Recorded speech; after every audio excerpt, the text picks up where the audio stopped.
Hello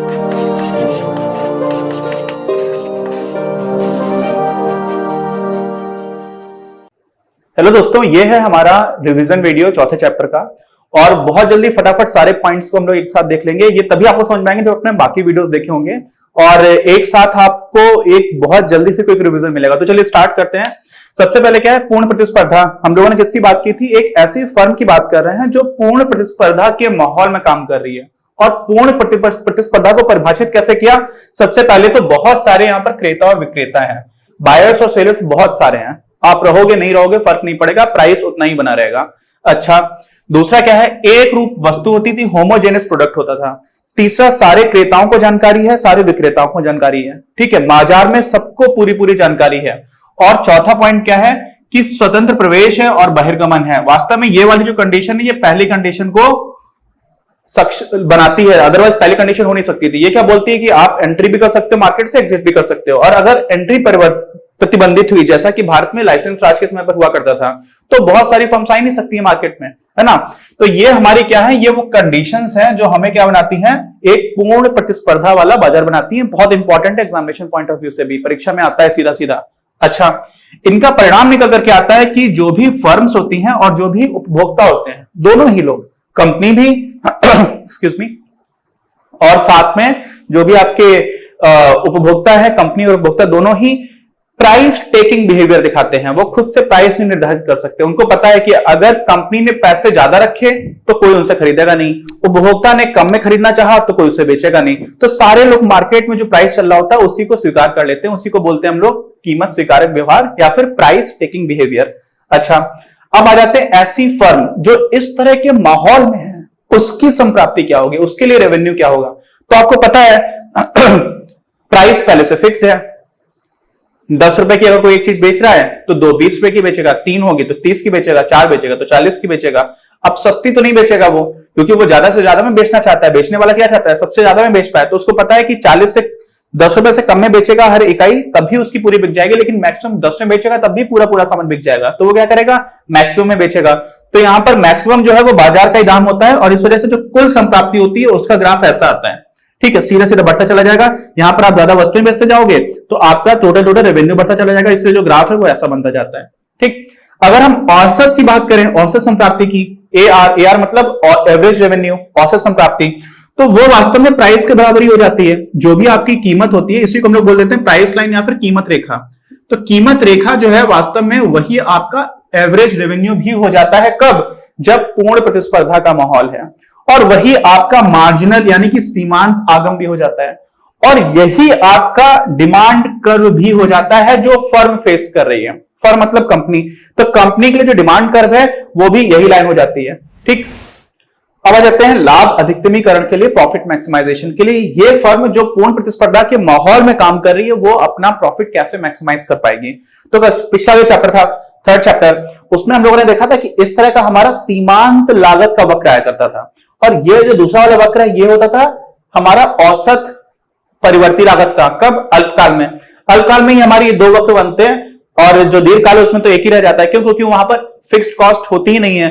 तो जो परिवर्ती लागत है पूरी की पूरी वो बराबर किसकी हो जाती है? औसत लागत के। तो यहां पर हमारे क्या हो जाता है, ये वाला जो वक्र बनकर के आ रहा है ये है अल्पकाल में औसत परिवर्ती लागत का, और ये है अल्पकाल में औसत लागत का। औसत लागत थोड़ी ऊपर इसलिए होती है क्योंकि इसमें धीरे धीरे ये जो गैप है वो कम होता चला जाता है, क्योंकि औसत स्थिर लागत कम होती जाती है जैसे जैसे हम लोग क्वांटिटी बढ़ाते जाते हैं, निर्गत बढ़ाते जाते हैं। ठीक है, ये तो थर्ड चैप्टर हो गया। अब इसी में बात करने से जस्ट पहले ये समझ लीजिए कि हमें प्रॉफिट कब होगा। तो प्रॉफिट कब होगा, देखो ये आपका है सीमांत लागत, ये है औसत परिवर्ती लागत। औसत परिवर्ती लागत का जो सबसे ये वाला बिंदु होता है सबसे नीचे का, और ये इसी पर स्थिर होता है जहां से आपका मार्जिनल कॉस्ट काटती हुई जा रही है। ऐसे ही औसत लागत का सबसे नीचे का बिंदु ये होता है। ठीक, तो जो अल्पकाल में औसत परिवर्ती लागत का सबसे नीचे का बिंदु होता है उसी को हम लोग बोलते हैं शट डाउन पॉइंट। क्या बोलते हैं? उत्पादन बंदी बिंदु। इस पे तो उत्पादन बंद हो जाएगा तो कोई काम ही नहीं करेगा, काम छोड़ देगा। अगर इससे भी नीचे आपका प्राइस है, क्या है, अगर कीमत इससे भी कम चल रही है तब तो कोई कुछ उत्पादन करेगा ही नहीं। जो फर्म है वो हाथ खड़े कर देगी। और इस लेवल तक अगर आप नहीं जा पा रहे हो तो आपका क्या नहीं हो रहा है, ब्रेक इवन नहीं हो रहा। ब्रेक इवन को हम लोग हिंदी में बोलते हैं लाभ अलाभ बिंदु। क्या बोलते हैं? ये देखिए, यानी कि यहां तक तो आप उत्पादन ही नहीं करोगे, इसके बाद आप उत्पादन करोगे लेकिन आपको अभी भी लॉस होगा। जब तक यहां पर प्राइस नहीं पहुंचेगा तब तक आपका क्या होगा, लॉस होता रहेगा। जैसे ही यहां पर पहुंच जाएगा वहां पर लाभ अलाभ बिंदु पर पहुंच जाओगे, आपका ब्रेक इवन हो जाएगा, जितना आपको रिटर्न चाहिए था मिनिमम उतना हो जाएगा। और इसी लेवल पर जब हम लोग होते हैं तो हम लोग उसको बोलते हैं क्या, सामान्य लाभ, नॉर्मल प्रॉफिट हो रहा है आपको। तो आप सोचते हो कि यहां पे प्रॉफिट कैसे हो रहा है, आपने तो बोला यहां पे लाभ और अलाभ है।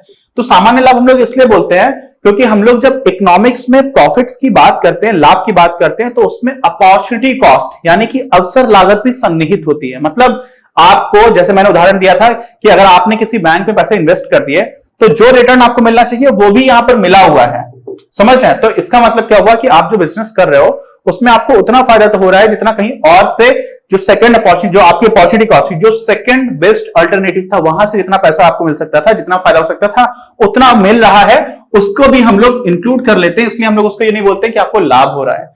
यानी कि इस पॉइंट पर आप ये बोल सकते हो कि आपको कोई भी इकोनॉमिक लाभ नहीं है, या फिर बोल सकते हो कि आपको नॉर्मल प्रॉफिट हो रहा है।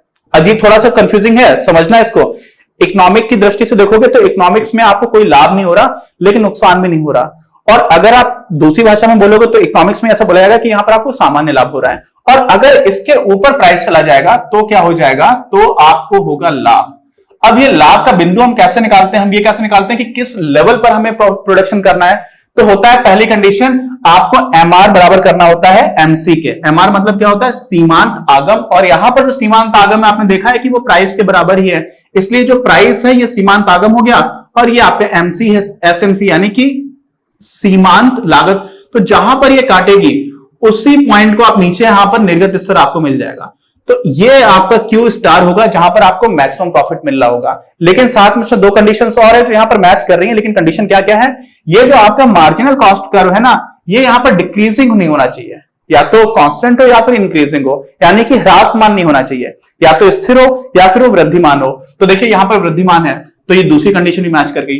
तीसरी कंडीशन क्या होती है कि जो प्राइस है वो किसी भी हालत में, अगर आप अल्पकाल की बात कर रहे हो तो औसत परिवर्ती लागत के न्यूनतम बिंदु से ऊपर होना चाहिए। तो ये न्यूनतम बिंदु है, देखो यहां पे तो प्राइस ऊपर हो गया, तो ये वाले प्राइस पे आपको प्रॉफिट हो रहा है। और अगर आप लॉन्ग रन की बात करते हैं, दीर्घकाल की बात करते हैं, तो वहां पर हम लोग बोल देते हैं कि जो हमारा औसत लागत का वक्र है उसके मिनिमम से ऊपर हो, तो उसके भी मिनिमम से यहां पर ऊपर है। तो इस वाले केस में आपको ये आपका हो जाएगा क्या, उत्पादन स्तर, और साथ में औसत लागत होगी ये। तो ये जो आपको मिल रहा है, मैं इसको हाईलाइट कर रहा हूं, ये आपका हो जाएगा क्या, सुपर नॉर्मल प्रॉफिट। इसी को हम लोग बोल देते हैं क्या, अधिसामान्य क्या बोल देते हैं, अधिसामान्य लाभ। ठीक, ये भी समझ में आ गया। तो लाभ लाभ बिंदु भी हो गया, सारी चीजें हो गई, हम लोगों ने प्रॉफिट्स भी देख लिया। तीसरी कंडीशन ये थी, ये भी देख ली। ये तीन कंडीशन से ये भी आ जाती है कभी कभी लिखने को, तो इसको भी समझ लेना।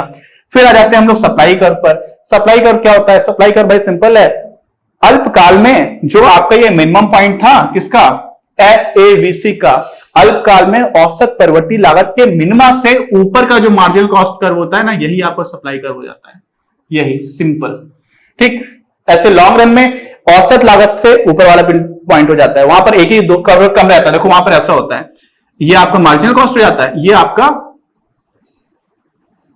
औसत लागत का कर्व हो जाता है। तो यहां पर सिर्फ एक ही पॉइंट रहता है, तो ये वाला जो कर्व आपको मिल जाएगा ये हो जाएगा क्या, सप्लाई कर्व, पूर्ति वक्र। पूर्ति वक्र पे आप वक्र के अलॉन्ग भी जा सकते हो या पूरा पूरा वक्र को शिफ्ट भी कर सकते हो। तो पूरा का पूरा वक्र कब शिफ्ट हो जाएगा, दो फैक्टर्स हैं, एक है आपकी टेक्नोलॉजिकल प्रोग्रेस, प्रौद्योगिकी प्रगति कैसी हो रही है, दूसरा है जो आगत कीमतें हैं। आगत क्या है, लैंड है, लेबर है, कैपिटल है, जो भी आप लगा रहे हो कुछ बनाने के लिए। तो अगर इन दोनों में परिवर्तन होता है तो ये आपका जो सप्लाई कर्व है ना, वो कुछ ऐसा बनकर के आता है, ये पूरा का पूरा शिफ्ट करेगा। ठीक है, पूरा का पूरा यहां से शिफ्ट कर जाएगा। अगर टेक्नोलॉजी अच्छी हो गई तो बाहर की तरफ, खराब हो गई तो अंदर आ जाएगा, महंगाई हो गई तो अंदर आ जाएगा, और सस्ते हो गए अगर आपके इनपुट्स तो बाहर चला जाएगा। ठीक है, इसकी भी हम लोगों ने बात की थी। अब आ जाते हैं बाजार पूर्ति वक्र में हम लोग कैसे निकालते हैं। तो हमें अलग अलग कंपनीज का अगर सप्लाई कर्व दे रखा है तो हम सबको जोड़ देते हैं, लेकिन कैसे जोड़ते हैं, हॉरिजॉन्टली जोड़ते हैं। हॉरिजॉन्टली मतलब समस्तरीय समाकलन। जैसे कि ऐसे समझ लो, एक कंपनी का ये है, दूसरी कंपनी का ये है, इन दोनों को जब जोड़ते हैं तो क्या करते हैं, यहां से देखते हैं कितनी दूरी है, यहां से देखते हैं कितनी दूरी है, इस दिशा में, क्षैतिज दिशा में, इसको और इसको मिलाकर के जोड़ दिया तो हमें यहां पर एक पॉइंट मिल जाता है। तो फिर कुछ कुछ ऐसा वक्र मिलेगा। तो ये हमारे क्या हो जाता है, सप्लाई कर्व हो जाता है मार्केट का। इसको हम लोग लिख देते हैं SM, याद करिए पुरानी क्लास। अच्छा, और उसके बाद से हम लोग पहुंच जाते हैं इलास्टिसिटी पर, प्राइस इलास्टिसिटी ऑफ सप्लाई, पूर्ति की कीमत लोच। इसमें क्या होता है, सिंपल है भाई, पूर्ति में कितने प्रतिशत परिवर्तन हो रहा है बटे कीमत में कितने प्रतिशत परिवर्तन हो रहा है। बस ये आपके चैप्टर का फटाफट रिवीजन हो गया। अब यहां पर जो चीजें समझ में नहीं आ रही है तो सोचिए, अगर आपको इस टाइम पर यहां पे लग रहा है कि दिक्कत हो रही है तो आप तुरंत ही जाइए पुराना वीडियो देखिए और आपको मिल जाएगा, सारी क्लैरिटी मिल जाएगी। और जिन लोगों ने सारे वीडियोस देखे हैं उनको ये सारी चीजें जल्दी से समझ में आनी चाहिए। तो कैसा लगा ये वीडियो कमेंट बॉक्स में लिख करके बताइए, और लाइक करिए अगर अच्छा वीडियो लगा है, शेयर करिए बाकी लोगों के साथ, और चैनल सब्सक्राइब नहीं किया तो प्लीज सब्सक्राइब द चैनल। मिलते हैं हम लोग अपने अगले चैप्टर में। अपनी क्लास का उद्देश्य आप सभी के लिए आप ही की भाषा में गुणवत्तापूर्ण शिक्षा उपलब्ध कराना है। कक्षा 12 तक के सभी प्रमुख विषयों पर हम वीडियोस बना रहे हैं और कुछ विषयों पर वीडियोस आपके अपने चैनल अपनी क्लास की ही अन्य प्लेलिस्ट पर अपलोड भी हो चुके हैं। ज्ञान के प्रकाश से देश को सशक्त बनाने के हमारे इस प्रयास में इस चैनल को सब्सक्राइब करके और लोगों के साथ शेयर करके अपना बहुमूल्य योगदान जरूर दें। पढ़ेगा इंडिया तो बढ़ेगा इंडिया।